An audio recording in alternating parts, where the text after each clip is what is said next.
ராதே கிருஷ்ணா. மகோன்னதமான குப்தகாசி க்ஷேத்திரம் இதுதான் மணிகர்ணிகா குண்ட்.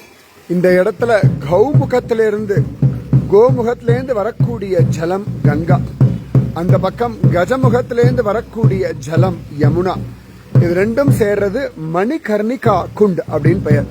இங்க உள்ளுக்குள்ள சிவபெருமான் கேதார்நாத் சிவலிங்கத்தினுடைய ஒரு மினியேச்சர் ஃபார்ம்ல தான் இருக்கார். அதாவது ஒரு நந்தியினுடைய திமில் பாகம் போலேதான் கேதார்நாத் பகவான், அது போலதான் இங்கேயும் இருக்கார்.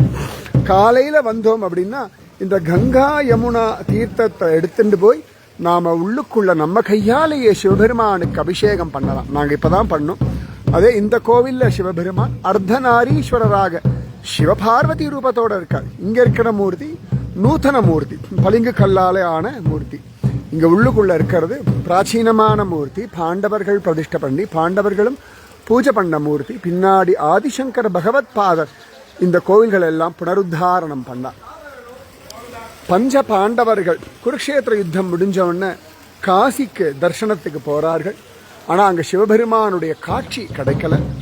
அப்ப சிவபெருமான் இமாலயம் பக்கம் போறார் மட்டும் அவளுக்கு புரிஞ்சது. பின்னாடியே வர இந்த இடத்துல ஒரு க்ஷணம் சிவபெருமான் காட்சி கொடுத்துட்டு குப்தமாயிட்டார். அதனாலே குப்த காசி அப்படின்னு பெயர். நிச்சயமா ஒரு தடவையாவது நீங்க கட்டாயம் வரணும். குப்த காசி வழியா தான் நீங்க பாட்டா சிறுசி எல்லாம் போனோம், கௌரி கொண்டு போனோம்.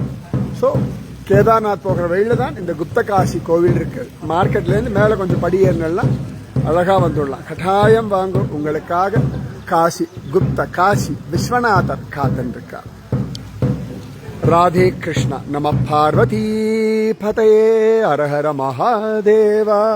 இந்த கங்கையும் யமுனையும் உங்களுக்கு சமாதானம், சாந்தி, நிம்மதி, ஐஸ்வர்யம், பக்தி உங்க குடும்பத்துக்கு எல்லாம் தரட்டும். அது யமுனா, இது கங்கா. ராதே கிருஷ்ணா.